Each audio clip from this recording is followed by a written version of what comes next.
Welcome to 95 news. ప్రతిక్షణం ప్రజాక్షేమం కోసం బులెటిన్లో ముందుగా హెడ్లైన్స్ చూద్దాం. టీఎస్పీఎస్సీ ప్రశ్నపత్రం లీకేజ్ వ్యవహారంపై స్పందించిన కాంగ్రెస్ ఎమ్మెల్యే జగ్గారెడ్డి. గ్రూప్ 1 పరీక్షలను వెంటనే రద్దు చేసి మళ్లీ నిర్వహించాలని సీఎం కేసీఆర్ కు వినతి.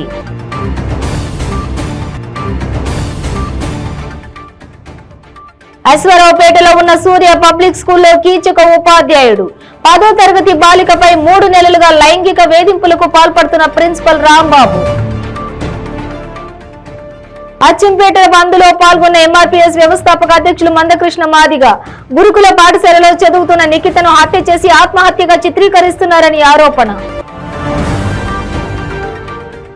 ఉత్తరాంధ్ర పట్టభద్రుల ఎమ్మెల్సీ స్థానంపై కైవసం చేసుకున్న తెలుగుదేశం పార్టీ.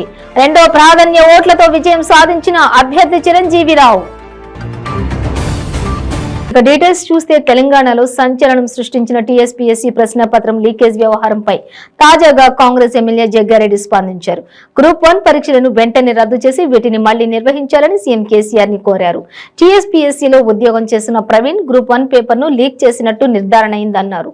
వాళ్లు పేపర్ ని అమ్ముకుని పెద్ద మొత్తంలో సొమ్ము చేసుకున్నట్లు తెలుస్తోందని, ఇదొక పెద్ద స్కామ్ అని పేర్కొన్నారు. ఎంతో మంది నిరుద్యోగుల ఉద్యోగుల భవిష్యత్తు దీనిపై ఆధారపడి ఉంటుందని, అలాంటి టీఎస్పీఎస్సీలో పనిచేసే ప్రతి ఒక్కరిపై నిఘా పెట్టాల్సిన బాధ్యత ప్రభుత్వానిదేనని తెలిపారు. అసలు ఈ పేపరు రేపు నెక్స్ట్ జూన్లో జరగబోయే ఎగ్జామ్స్ కూడా జూన్లో జరగబోయే దానికి కూడా మరి 1:50 గవర్నమెంట్ అంటే కాదు, ఒక పోస్ట్కి 150 మందిని పిలవాలని ఒక డిమాండ్ కూడా మన అసెంబ్లీ సమావేశంలో కానీ చెప్పడం జరిగింది. దురదృష్టం ఏంటంటే ఈ 3-4 రోజుల కిందటనే మరి పబ్లిక్ సర్వీస్ కమిషన్లో మరి ఈ పేపర్ లీకేజ్ గ్రూప్ 1 పేపరు సంబంధించి క్వశ్చన్ పేపర్ బిఫోరే లీకేజ్ అయ్యింది. అదే క్వశ్చన్ పేపర్ని ఆధారంగా చేసుకొని అందులో పబ్లిక్ సర్వీస్ కమిషన్లో మరి ఎవరైతే ఎంప్లాయీస్గా పనిచేస్తున్నారో వాళ్ళందరూ ఆ క్వశ్చన్ పేపర్ని లీకేజ్ క్వశ్చన్ పేపర్ని గ్రూప్ 1 ఎగ్జామ్స్ ప్రిపేర్ వాళ్ళు రాయడం జరిగింది. ఇదంతా కూడా బయటికి రావడం జరిగింది. దీని మీద ఎంక్వైరీలు కూడా నడుస్తున్నాయి. కాబట్టి ఎంతో ఒక విశ్వాసంతో ఒక నమ్మకంతో వాళ్ళు కొన్ని నెలలు సంవత్సరాలు ఎదురు చూస్తూ, ఎందుకంటే ఏజ్ కూడా వెళ్ళిపోతుంటుంది. ఆలస్యమైన గ్రూప్ 1 ఎగ్జామ్స్కి వచ్చిన ఒక ఆశలో ఇంతమంది పాపం వాళ్ళందరూ కూడా సరే పోస్టులు 503 పోస్టులు రాసింది 3 లక్షలు కావచ్చు, ప్రతిభావంతులకే రావాలనే డిమాండ్ మీదనే కదా పబ్లిక్ సర్వీస్ కమిషన్, తెలంగాణ రాష్ట్ర పబ్లిక్ సర్వీస్ కమిషన్ మీద మరి ఉన్న నమ్మకాలను పోగొట్టుకునే విధంగా పబ్లిక్ సర్వీస్ కమిషన్ ఆఫీసులోనే ఇంత గూడుపుట, ఇంత కుట్ర, ఈ పేపర్ లీకేజీలు, క్వశ్చన్ పేపర్ని అమ్ముకోవడము ఇంత దారుణంగా జరుగుతున్న క్రమంలో మరి పబ్లిక్ సర్వీస్ కమిషన్ కూడా మరి జనార్దన్ రెడ్డి గారు దీనికి బాధ్యత కూడా వహించాల్సి వస్తుంది. ఇదేదో ఆషామాషిగా తీసుకోవాల్సిన అంశం కాదు. ఇది పిల్లల భవిష్యత్తుతో, వాళ్ళ నమ్మకాలు, వాళ్ళ భవిష్యత్తు చదువుకున్న మెరిట్లో పాస్ కావాలనుకునే ఒక యువకుల యొక్క వాళ్ళ భవిష్యత్తు, వాళ్ళ నమ్మకాలను బమ్ము చేసే విధంగా ఈ పబ్లిక్ సర్వీస్ కమిషన్ ఈ ఎగ్జామ్స్ కండక్ట్ చేయడము చాలా దురదృష్టకరం తెలంగాణ రాష్ట్రంలో.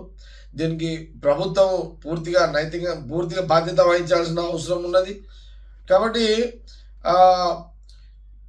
అనేక అనుమానాలకు దారితీసింది. ఇప్పుడు వీళ్ళెవరినో కొందరిని అనుమానించి వాళ్ళ మీద యాక్షన్ తీసుకొని వాళ్ళ మీద కేసులు చేసేంత మాత్రాన సమస్య పరిష్కారం కాదు. కాబట్టి తక్షణమే ఈ గ్రూప్ 1 ఎగ్జామ్ సంబంధించిన అక్టోబర్ 2022లో జరిగిన ఎగ్జామ్స్ను పూర్తిగా రద్దు చేయండి. ఆ ఎగ్జామ్స్ని టోటల్గా రద్దు చేసి మళ్ళీ కండక్ట్ చేయండి. ఎగ్జామ్స్ని తొందరగా మళ్ళీ నోటిఫికేషన్ ఇచ్చి మళ్ళీ తొందరగా ఎగ్జామ్స్ని. విద్యా బుద్ధులు చెప్పవలసిన గురువులే విద్యార్థినుల పట్ల కీచకులు అవ్వడం ఈ మధ్య పారిపాటిగా అయిపోయింది. ఇక చట్టంలో కఠినమైన కేసులు ఉన్నా, శిక్షలు పడుతున్నా కూడా వీరిలో మార్పు రావడం లేదు. ఇటువంటి సంఘటన మరొకటి అశ్వారావుపేటలో చోటు చేసుకుంది. అశ్వారావుపేటలో ఉన్న సూర్య పబ్లిక్ స్కూల్లో 10వ తరగతి చదువుతున్న బాలికపై ప్రిన్సిపాల్ రాంబాబు గత 3 నెలలుగా లైంగికంగా వేధిస్తుండగా విసిగిపోయిన ఆ బాలిక తీవ్ర ఆవేదనకు గురై తల్లిదండ్రులకు తెలపడంతో బాలిక తల్లి అశ్వారావుపేట పోలీస్ స్టేషన్ లో ఫిర్యాదు చేయగా ఎస్ఐ రాజేష్ కుమార్ విచారణ నిర్వహించి పోక్సో యాక్ట్ చట్టం కింద కీచక గురువుపై కేసు నమోదు చేశారు. ఈ సందర్భంగా ఎస్ఐ రాజేష్ కుమార్ మాట్లాడుతూ ఆడపిల్లల తల్లిదండ్రులు పిల్లలతో స్నేహభావంతో మెలుగుతూ ఎప్పటికప్పుడు వారి యోగక్షేమాలు కనుక్కుంటూ ఉండాలని, అటువంటి సంఘటనలు ఎట్టి పరిస్థితులను ఉపేక్షించే ప్రసక్తే లేదని ప్రతి ఒక్కరు కూడా ధైర్యంగా తమ సమస్యలపై పోలీసులకు తెలియచేయాలని కోరారు.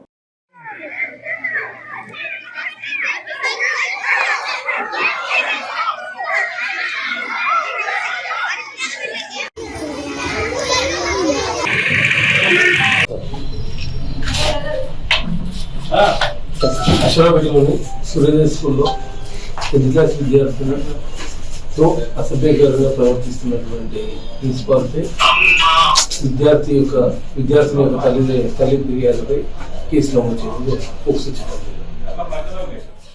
అచ్చంపేట నియోజకవర్గం అమరాబాద్ మండలం మన్ననూరు గ్రామంలో గురుకుల పాఠశాలలో చదువుతున్న నిఖిత అనే అమ్మాయిని హత్య చేసి ఆత్మహత్యగా చిత్రీకరించారని ఎంఆర్పీఎస్ వ్యవస్థాపక అధ్యక్షులు మందకృష్ణ మాదిగ ఆరోపించారు.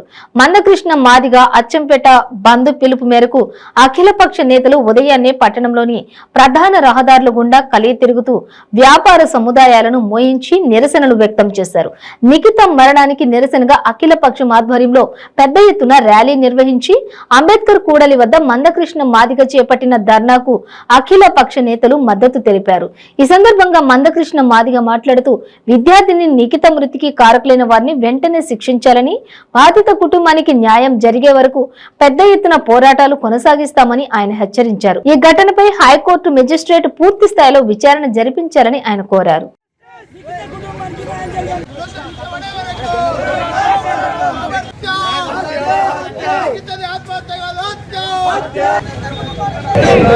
పోరాడడానికి మేమందరం సిద్ధంగా ఉన్నాం. అన్ని పార్టీలతో కలిసి అన్ని కోసంగాలతో కలుపుకొని ఈ నెల 6న జరిగిన అమరాబాద్ మండలం మన్ననూరు హాస్టల్లో జరిగిన నిఖిత మరణం ముమ్మాటికి హత్య గావించబడ్డదనే విషయం స్పష్టమవుతుంది. హత్య చేసిన వాళ్ళే ఆత్మహత్యగా చిత్రీకరించడానికి ఫ్యాన్కి వారి కట్టి వేలాడదీసిండనే విషయం స్పష్టంగా ఆధారాలు కనిపిస్తున్నాయి. ఆత్మహత్య చేసుకునే పరిస్థితులు కానీ చేసుకునే అవకాశం కానీ అక్కడ కనిపించదు.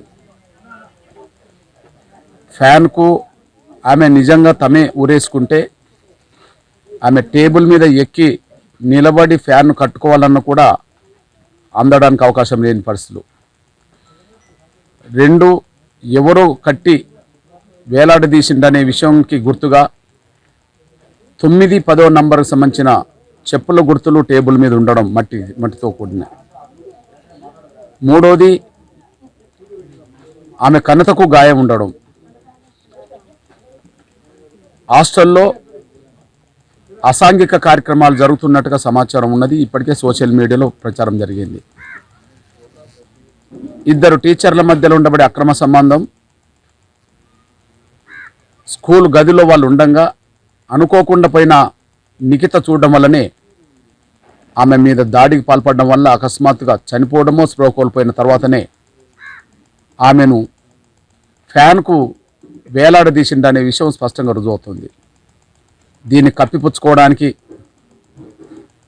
ఎన్నో ప్రయత్నాలు జరుగుతున్నా ఆధారాలను బట్టి అది మర్డర్ కేసు అనే విషయం రుజువుతుంది.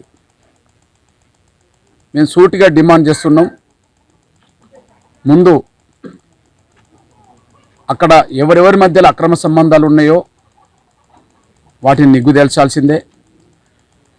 ఆ రోజు ఎవరు అమ్మాయి మీద దాడి చేసిండ్రో సాక్ష్యాలు బయటికి రావాల్సిందే. అందుకు హైకోర్టు సిట్టింగ్ జడ్జితో విచారణ జరిపించాలి. 2వది మర్డర్ కేసు నమోదు చేయాలి.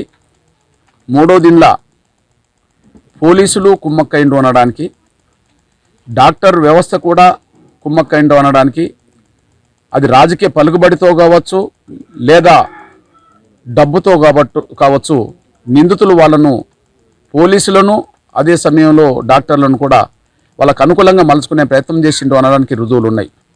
అందులో పోలీసులు పంచనామా సరిగా చేయకపోవడం, టేబుల్ మీద ఉండబడే చెప్పుల గుర్తులను రికార్డ్ చేయకపోవడం, అమ్మాయి కాళ్ళకు చెప్పులు లేవు, అమ్మాయి టేబుల్ మీద ఎక్కి కూడా ఫ్యాన్ను అందుకునే పరిస్థితి లేదు. కాబట్టి ఎవరో టేబుల్ మీద ఉండి ఫ్యాన్కు చున్ని కట్టి ఆమెను వేలాడదీసిండు అనే విషయం చెప్పుల గుర్తులు ఉండడం, టేబుల్ మీద చెప్పుల గుర్తు ఉండడమే సాక్ష్యం. కనతకు గాయం అయిందంటేనే అది దాడి వల్ల జరిగిందనే విషయం సాక్ష్యం. ఇట్లాంటి పరిస్థితిలో 3 డిమాండ్లను పెడుతున్నాం. ఒకటి, వెంటనే మర్డర్ కేసు నమోదు చేయాలి. 2, సిట్టింగ్ జడ్జితో విచారణ జరిపించాలి. ముందు పోస్ట్ మార్టం నిర్వహించిన డాక్టర్ను సస్పెండ్ చేసి మళ్ళీ రీపోస్ట్ మార్టం జరపాలి. 6 గంటల తర్వాత పోస్ట్ మార్టం రాత్రిపూట చేయడానికి అవకాశమే లేదు. కానీ డెడ్ బాడీని అకస్మాత్తుగా 12 గంటల రాత్రి తరలించడం. బులెటిన్ షార్ట్ బ్రేక్ తీసుకుందాం. క్యాన్సర్ క్యాన్సర్ క్యాన్సర్ ఎన్నో ప్రయత్నాలు చేసి ఇక క్యాన్సర్ తగ్గదు అనుకుంటున్నారా? ఒక్కసారి ఈ మెడిసిన్ 30 రోజుల కోర్సు వాడి ఫలితాన్ని చూడండి. GMP certified, AYUSH certified, government approval పొందినది. Breast cancer, liver cancer, ovarian cancer, cervical cancer, lung cancer, throat cancer, tongue cancer, mouth cancer, blood cancer, bone cancer, stomach cancer, colon cancer, skin cancer, rectum cancer, vagina cancer, kidney cancer, gall bladder cancer, pancreatic cancer, brain cancer, మొత్తం 24 రకాల cancer తగ్గుటకు, ఆరోగ్యకరమైన జీవితం పొందుటకు ఏకైక medicine వాడి cancer నుండి విముక్తి పొందండి. ప్రతిరోజు 1000 రూపాయలు సంపాదించే అవకాశం ఇప్పుడు మీకోసం. మహిళలకు, నిరుద్యోగ యువతులకు ఆర్థికంగా ఎదగాలని కష్టపడే తత్వం గల వారికి ఉపాధి అవకాశం. ప్రతిరోజు 1000 నుంచి 2000 సంపాదించుకునే అవకాశం పొందండి. మీరు కూడా ఆర్థికంగా ఎదగండి. అదెలాగో అనుకుంటున్నారా? రోటీ రైడర్ 10 నుంచి 20 సెకండ్లలో రోటీని తయారు చేసేస్తుంది. అంటే గంటకి 120 రోటీలు తయారవుతాయి. అదెలాగో ఈ వీడియోలో ఒక్కసారి చూద్దాం.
Welcome back to 95 news. Uttarandhra పట్టభద్రుల ఎమ్మెల్సీ స్థానాన్ని తెలుగుదేశం పార్టీ అభ్యర్థి చిరంజీవి గెలుచుకున్నారు.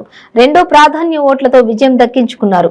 అధికార పార్టీ వైసీపీ ఈ ఎన్నికను ప్రతిష్టంగా తీసుకుని అన్ని విధాలుగా గెలుపు కోసం యత్నించిన ప్రభుత్వ వ్యతిరేకత బలంగా ఉండటంతో ఓటమి చెందింది. 6 జిల్లాల పరిధిలో మొత్తం 2,89,214 మంది ఓటర్లకు గాను 2,01,335 మంది ఓటు హక్కు వినియోగించుకున్నారు. మొదటి ప్రాధాన్య ఓట్లలో విజయానికి అవసరమైన ఎవరికీ లభించక లభించకపోవడంతో ద్వితీయ ప్రధాన ఓట్ల లెక్కింపు అధికారులు చేపట్టారు. మొదటి ప్రాధాన్య ఓట్లలో విజయానికి అవసరమైనన్ని ఎవరికీ లభించకపోవడంతో ద్వితీయ ప్రాధాన్య ఓట్ల లెక్కింపును అధికారులు చేపట్టారు. ఓట్ల లెక్కింపు పూర్తవగా అధికారికంగా టీడీపీ అభ్యర్థి చిరంజీవి గెలిచినట్టు ఎన్నికల రిటర్నింగ్ అధికారి మల్లికార్జున ధృవీకరించారు.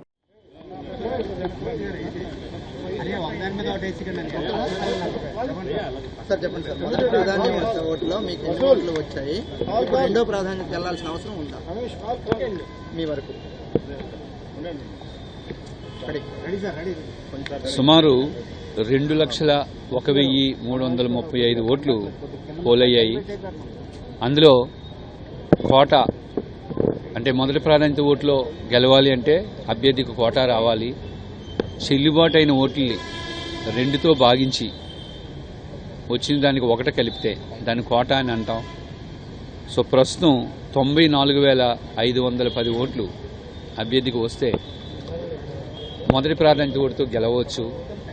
కానీ తెలుగుదేశం పార్టీకి ప్రస్తుతం వచ్చిన ఓట్లు 82,958 ఓట్లు వచ్చాయి. కోటాని పొందాలి అంటే 11,551 ఓట్లు తక్కువ వచ్చాయి. కాబట్టి మొదటి ప్రాధాన్యత ఓట్లో గెలవడానికి అవకాశం సరిపోలేదు. అందువల్ల రెండో ప్రాధాన్యత ఓట్లో గెలవడానికి అవకాశం ఉంది. ప్రస్తుతం 37 అభ్యర్థులు పోటీ పడుతున్నారు. ఈ 37 మంది అభ్యర్థుల్లో 34 మంది అభ్యర్థులు ఇండిపెండెంట్ అభ్యర్థులే. వీరి ఓట్లు చాలా తక్కువ కాబట్టి ముందు ఎలిమినేషన్ ప్రాసెస్లో వీరిని ఎలిమినేట్ చేస్తారు. ఇలా ఎలిమినేట్ చేసేటప్పుడు ఇండిపెండెంట్లు అందరూ చాలా తక్కువ వచ్చాయి. వాళ్ళందరికీ కలిపి సుమారు ఒక 4,000 ఓట్లు వచ్చాయి. సో వారిని అందరినీ ఎలిమినేట్ చేసేస్తారు. చేసిన తరువాత 4 ఉంటున్నారు పోటీలో.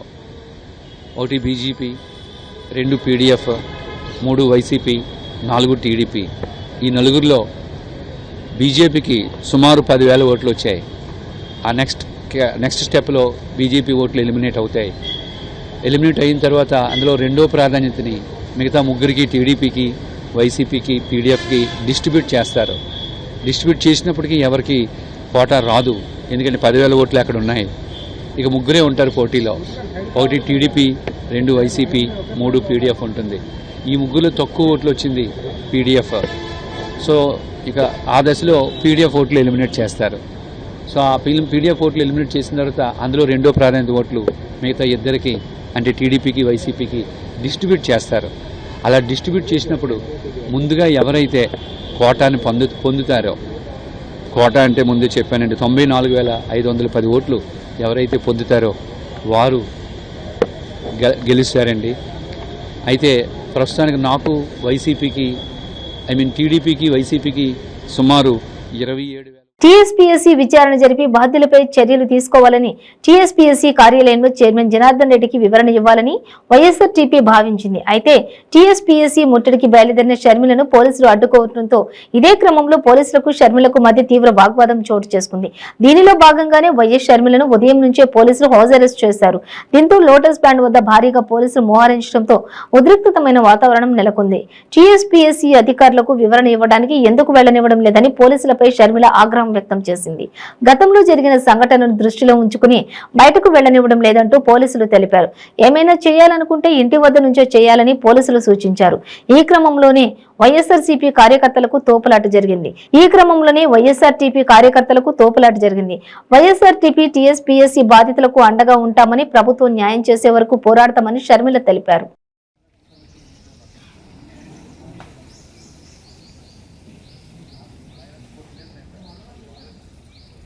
ఇంతమంది బిడ్డలు కొట్లాడితే వచ్చిన తెలంగాణ, అదే బిడ్డలు జీవితాలతో ఈ రోజు ఆడుకోవడం లేదా కేసీఆర్ గారు? 10 లక్షల మంది పరీక్షలు రాస్తే ఆ పేపర్లు లీక్ అయినాయి. అంగట్లో సరుకులు కొనుక్కునేటట్టు పరీక్షా పేపర్లు కూడా కొనుక్కోవచ్చు అని కేసీఆర్ గారు మళ్ళొక్కసారి నిరూపించారు. అసలు ఇంతమంది బిడ్డలు ఆత్మ బలిదానాలు చేసుకుంటే కదా కేసీఆర్ కు అధికారం వచ్చింది. మరి ఇంతమంది జీవితాలతో ఆడుకోవడం కేసీఆర్ కు భావ్యమేనా? ఇది సబబేనా? 54 లక్షల మంది ఉద్యోగాలు లేవు అని, అందరం ఉద్యోగాల కోసం చూస్తున్నాము అని టీఎస్పీఎస్సీలోనే అప్లికేషన్లు పెట్టుకుంటే కనీసం 10 లక్షల మంది బిడ్డలు పోయిన సంవత్సరం ఇచ్చిన నోటిఫికేషన్లకు ఉద్యోగాల కోసం అప్లై చేసుకుంటే ఇంతమంది జీవితాలతో ఆడుకున్నట్టు కాదా? ఒక ఏఈ పేపర్ మాత్రమే లీక్ అయింది అని ఎలా నమ్మటం? గ్రూప్ 1 పేపర్ అయినా లీక్ అయి ఉండొచ్చు. అన్ని పరీక్షల పేపర్లు లీక్ అవ్వలేదు అన్న గ్యారంటీ ఏముంది? మొత్తానికి పేపర్లు లీక్ అయినాయి. దీనికి రెండే మార్గాలు ఉన్నాయి. ఒకటి, చైర్మన్ బోర్డు, చైర్మన్ సెక్రటరీ అందరూ కుమ్మక్కయ్యి ఇది ఒక పెద్ద స్కామ్ లాగా టిఆర్ఎస్ పార్టీ వాళ్ళకే క్వశ్చన్ పేపర్లు ఇయ్యడానికి ఇవన్నీ లీక్ చేసి ఇది ఒక స్కామ్ లాగా దీన్ని చూడాల్సిన అవసరం ఉంది. లేదు అంటే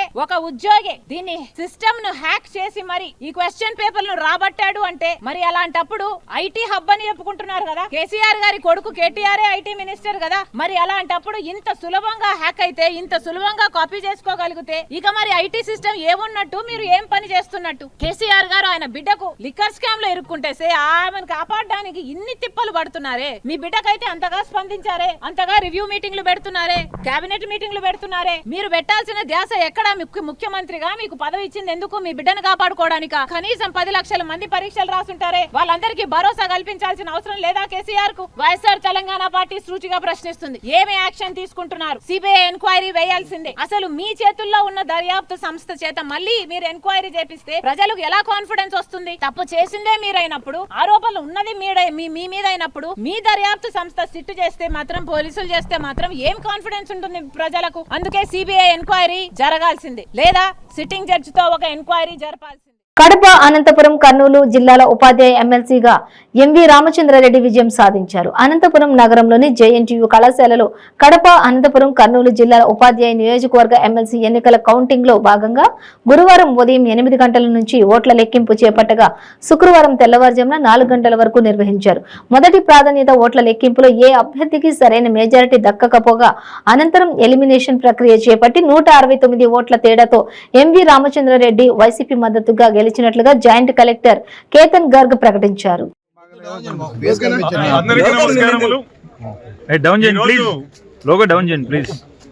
ఉపాధ్యాయ ఎమ్మెల్సీ అభ్యర్థిగా పశ్చిమ రాయలసీమ ఇప్పుడే విజయం సాధించి బయటికి రావడం జరిగింది.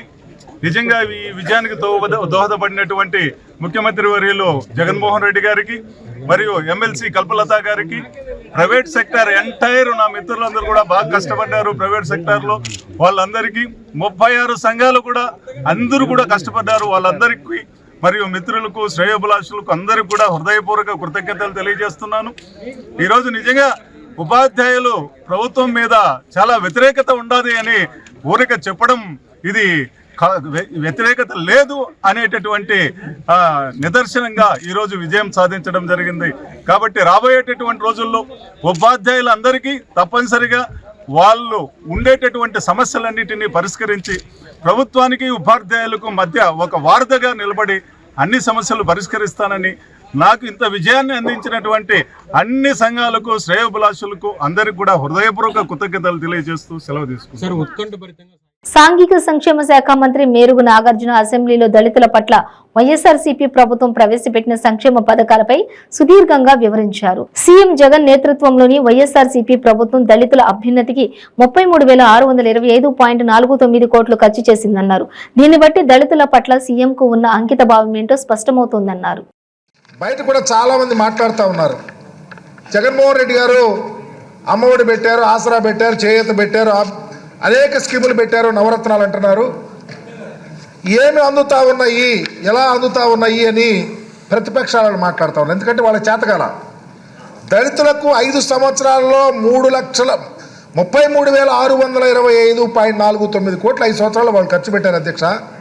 ఈ 3 సంవత్సరాల 8 నెలల వ్యవధిలో 52.65 వేల కోట్లు మేము ఖర్చు చేశాం అధ్యక్ష. అంటే దళితుల మీద ఎంత త్రికరణ శుద్ధి ఉందో గౌరవ ముఖ్యమంత్రి గారికి, దళితుల అప్లిట్మెంట్ కోసం ఎంత పనిచేయాలని ఆలోచనతో ఉన్నారో ముఖ్యమంత్రి గారి చాలా అర్థమవుతా ఉంది అధ్యక్ష. దాంతో కాకుండా ఇందాక జోగారా గారు చెప్పారు, నాకు ఖర్చు చేస్తున్నారు. తెలుగుదేశం పార్టీ అధికారంలో ఉన్నప్పుడు ఎవరికి ఇచ్చారో, ఏ బినామీకి ఇచ్చారో, ఎవరు లబ్ధిదారులో, ఎవరు లబ్ధి పొందారో కూడా తెలియని పరిస్థితున్నా ఈరోజు ఒక్క పైసా కూడా ఎక్కడా వృధా కాకుండా, అవినీతి లేకుండా, మూలమైనటువంటి ఏ పేదవాడు ఉన్నాడో వాడి తలుపు తట్టి డబ్బులు అందిస్తూ వారికి ఒక భరోసా కల్పిస్తున్నా ఉన్నారు. అది జగన్మోహన్ రెడ్డి గారికి ధన్యవాదాలు చెప్పడం అనేది చాలా గొప్ప ఆలోచన అధ్యక్ష, తెలుసుకోవాలా. దాంతో పాటు సూర్యాపేట జిల్లా చివెంల మహాత్మా జ్యోతిరావు పూలే బీసీ గురుకుల పాఠశాలలోని నీటి సంపు గోడ కూలి ఓ విద్యార్థి మృతి చెందగా మరో ఇద్దరికి గాయాలయ్యాయి. చివెంల మండల కేంద్రంలోని దీవెన ఫార్మసీ కళాశాల భవనాన్ని అద్దెకు తీసుకుని మహాత్మా జ్యోతిరావు పూలే బీసీ గురుకుల పాఠశాలను నిర్వహిస్తున్నారు. ఇక నాగారం మండలానికి చెందిన 670 మంది విద్యార్థులు ఈ పాఠశాలలో విద్యను అభ్యసిస్తున్నారు. స్నానం చేసేందుకు విద్యార్థులకు ఒకే సంపులో నీటిని నింపుతారు. ఆ సంపునకు ఇరువైపులా నల్లాలు బిగించారు. రోజు మాదిరిగానే సాయంత్రం 4 గంటల సమయంలో 5వ తరగతికి చెందిన 2 సెక్షన్ల విద్యార్థులు 80 మంది స్నానం చేసేందుకు సంపు వద్దకు బయలుదేరారు. మోతే మండలం అప్పనగూడానికి చెందిన పవన్, మద్దిరాల మండలం చందుపట్లకు చెందిన సుశాంత్, శాలిగౌరారం మండలం ఎస్ లింగోటం గ్రామానికి చెందిన యశ్వంత్ స్నానం చేసేందుకు మొదటగా వెళ్లారు. వీరు నల్లా కింద కూర్చొని స్నానాలు చేస్తుండగా ఒక్కసారిగా గోడ కూలి విద్యార్థులపై పడింది. ఈ ఘటనలో ఈ ముగ్గురికి తీవ్ర గాయాలు కావడంతో వెంటనే సిబ్బంది తమ వాహనాల్లోని సూర్యాపేట జిల్లా కేంద్రంలోని ప్రభుత్వ జనరల్ ఆసుపత్రికి తరలించారు. ఆసుపత్రిలో చికిత్స పొందుతూ పవన్ మృతి చెందాడు. తీవ్రంగా గాయపడిన సుశాంత్, యశ్వంత్ కు తీవ్ర గాయాలయ్యాయి. భవనం అద్దెకిచ్చిన యజమాని నీళ్ల సంపు నాణ్యత లేకుండా నిర్మించడం వల్లే ప్రమాదం జరిగిందని పాఠశాల ఇన్ఛార్జ్ ప్రిన్సిపల్ లక్ష్మమ్మ ఫిర్యాదు మేరకు కేసు నమోదు చేసినట్లు ఎస్ఐ విష్ణుమూర్తి తెలిపారు.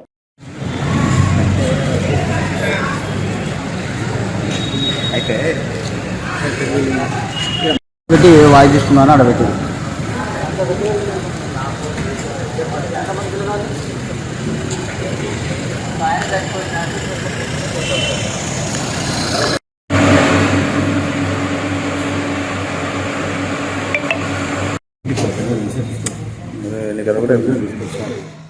సూర్యాపేట జిల్లా హుజూర్ నగర్ నియోజకవర్గం పరిధిలోని గరడేపల్లి మండలంలో ఎమ్మెల్యే శానంపూడి సైదిరెడ్డి ఓ కార్యక్రమాన్ని ముగించుకుని వస్తుండగా మార్గ మధ్యంలో రోడ్డు ప్రమాదానికి గురై ఓ వ్యక్తి పరిస్థితి విషమించింది. ఎమ్మెల్యే సైదిరెడ్డి వ్యక్తిగత సిబ్బందితో శ్రీను నాయక్తో ఆ వ్యక్తికి సిపిఆర్ చేయించి వ్యక్తి ప్రాణాలను కాపాడారు. అనంతరం దగ్గరుండి అంబులెన్స్ లో ఎక్కించి మెరుగైన వైద్యాన్ని అందించాలని ఎమ్మెల్యే శానంపూడి సైదిరెడ్డి వైద్య అధికారులను పురమాయించారు. మానవత్వం చాటిన ఎమ్మెల్యే శానంపూడి సైదిరెడ్డిని సిపిఆర్ చేసి శ్వాస అందించిన గన్మెన్ శ్రీనివాస్ నాయక్ ను స్థానికులు అభినందించారు.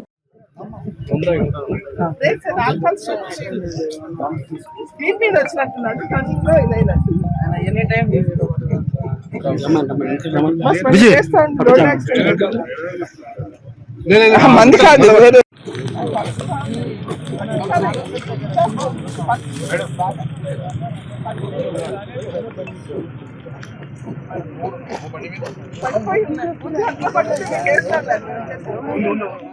ఎన్టీఆర్ జిల్లా కోడూరు మండలం పరిధిలోని విశ్వనాథపల్లి గ్రామంలో రేపల్లెకు చెందిన శ్రీ చైతన్య పాఠశాలకు చెందిన స్కూల్ బస్సు షార్ట్ సర్క్యూట్ కారణంగా అగ్నికి ఆహుతైంది.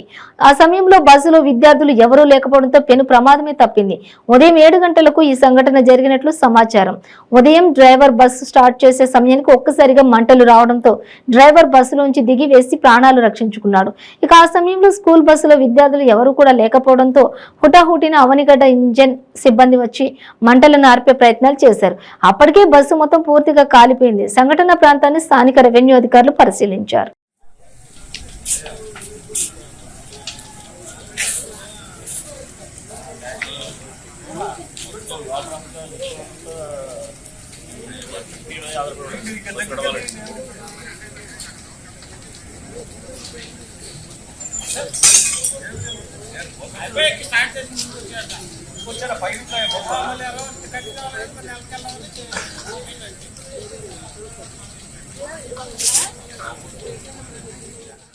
వీటిని ముగించే ముందు హెడ్లైన్స్ మరోసారి.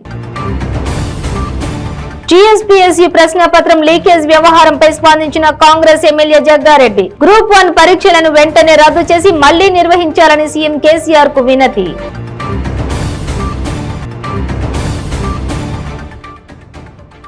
అశ్వరావుపేటలో ఉన్న సూర్య పబ్లిక్ స్కూల్లో కీచక ఉపాధ్యాయుడు. 10వ తరగతి బాలికపై 3 నెలలుగా లైంగిక వేధింపులకు పాల్పడుతున్న ప్రిన్సిపల్ రాంబాబు. అచ్చంపేట బంద్లో పాల్గొన్న ఎంఆర్పీఎస్ వ్యవస్థాపక అధ్యక్షులు మందకృష్ణ మాదిగ. గురుకుల పాఠశాలలో చదువుతున్న నిఖితను హత్య చేసి ఆత్మహత్యగా చిత్రీకరిస్తున్నారని ఆరోపణ. ఉత్తరాంధ్ర పట్టభద్రుల ఎమ్మెల్సీ స్థానంపై కైవసం చేసుకున్న తెలుగుదేశం పార్టీ. 2వ ప్రాధాన్య ఓట్లతో విజయం సాధించిన అభ్యర్థి చిరంజీవిరావు. ఇవి బులెటిన్ డీటెయిల్స్. చూస్తూనే ఉండండి 95 న్యూస్.